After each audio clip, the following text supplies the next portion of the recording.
구세주의 어머니와 함께하는 친밀한 순간. 예수의 십자가 곁에는 그 어머니와 이모와 글로바의 아내 마리아와 막달라 마리아가 섰는지라. 예수께서 자기의 어머니와 사랑하시는 제자가 곁에 선 것을 보시고 자기 어머니께 말씀하시되 여자여 보소서 아들이니이다 하시고 또 그 제자에게 이르시되 보라 내 어머니라 하신대 그때부터 그 제자가 자기 집에 모시니라. 십자가를 바라보는 마리아의 눈에 그것은 마치 땅의 심장에 꽂힌 칼의 손잡이처럼 보인다. 예수의 탄생 때 들었던 수수께끼 같은 시므온의 말이 되살아난다. 이는 이스라엘 중 많은 사람을 패하거나 흥하게 하며 비방을 받는 표적이 되기 위하여 세움을 받았고 또 칼이 내 마음을 찌르듯 하리라. 십자가에 다시 초점이 맞춰지자 그녀는 분명히 깨닫게 된다. 그렇구나. 이것이 칼이었구나. 아이를 잃어버리는 것은 모든 어머니의 두려움이다. 그 두려움은 불길한 예감이 드는 시므온의 말을 들었을 때부터 그녀를 따라다녔다.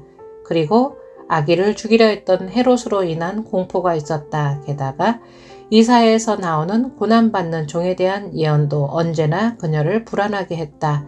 마치 죽음이 언젠가 이 아이를 자기 것으로 만들 것을 상기시키는 듯 예수의 몇 발자국 뒤에서 긴 그림자를 들이우고 있는 느낌이다. 마리아는 예수가 죽기 위해 태어난 아이라는 것을 알고 있었다. 그는 자라서 의사도 변호사도 랍비도 되지 않을 것이 분명했다. 그가 결혼하거나 그녀의 가슴에 손주들을 안겨주지 않을 것이 분명했다.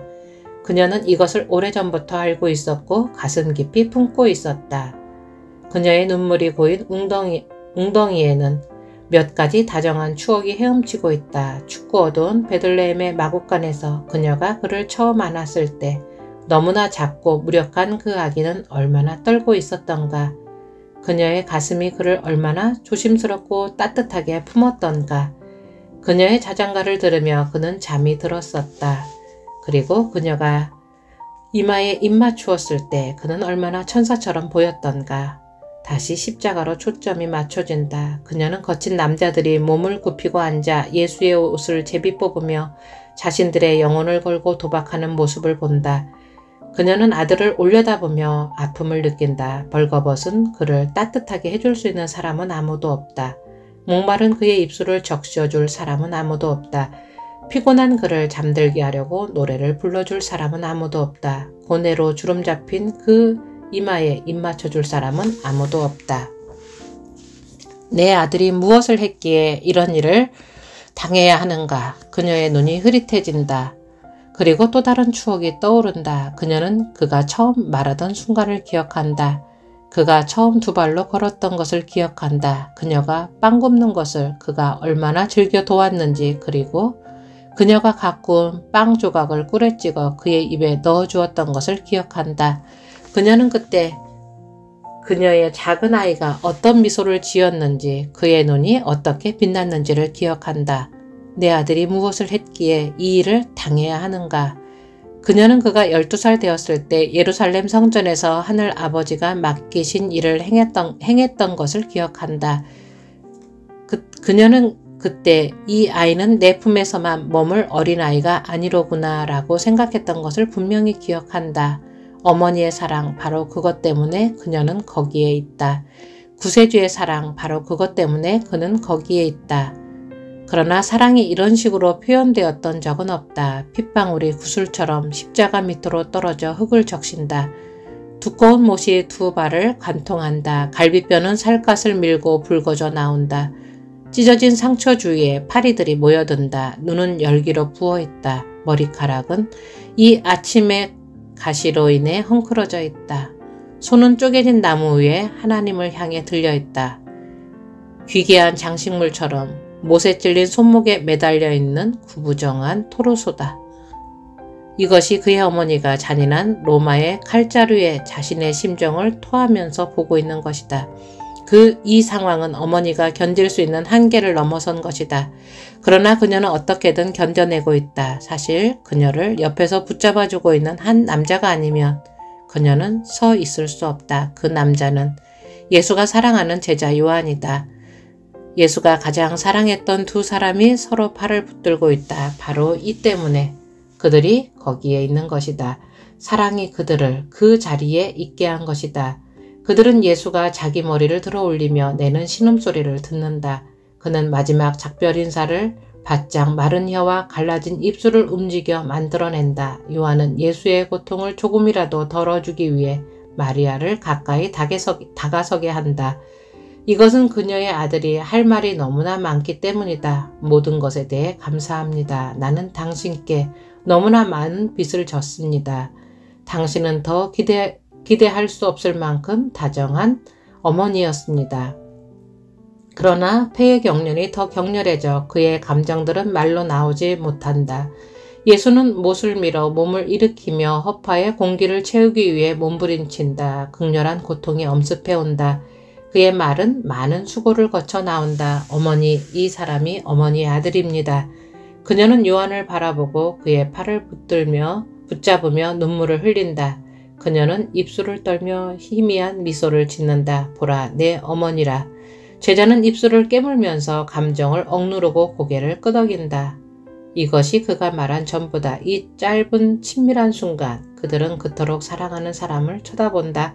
그러나 예수는 다시 몸을 구부리고 무거운 눈을 감는다. 순간 마리아는 깨닫는다. 그는 아버지가 맡기신 일을 행하고 있구나. 그녀는 그 아버지께 기도한다. 죽음이 그녀의 아들에게 속히 오게 해달라고. 아니, 그들의 아들에게. 그들은 모두 오늘 아들을 잃는 것이기 때문이다. 칼이 가슴을 찌르는 것을 그들 모두 느낄 것이기 때문이다. 그러나 그녀의 슬픔에도 불구하고, 그녀의 가슴에 묻어둔 차가운 쇠붙이에도 불구하고 그녀는 십자가에 가까이 서 있다. 그녀는 차마 바라보지 못한다. 그렇다고 몸을 돌릴 수도 없다. 그녀는 거기에 있다. 그녀의 아들 옆에. 그녀는 그가 이 세상에 태어날 때도 그 옆에 있었다. 그가 세상을 떠나는 지금 이 순간에도 그 옆에 있다. 그녀는 그가 어둡고 꼭 조이는 출생의 통로를 통해 이 세상에 나와 그녀의 팔에 안길 때도 그 옆에 있었다. 그녀는 그가 또 다른 고통스러운 통로를 통해 아버지의 팔로 돌아가고자 애쓰고 있는 지금도 그 옆에 있는 것이다. 슬픔의 사람이신 주님, 당신은 자신의 손과 발에 박힌 못들을 잡아당기는 몸의 무게와 영혼을 잡아당기는 세상 죄의 무게를 지니고서도 당신의 슬픔보다 다른 사람의 슬픔을 생각하셨습니다.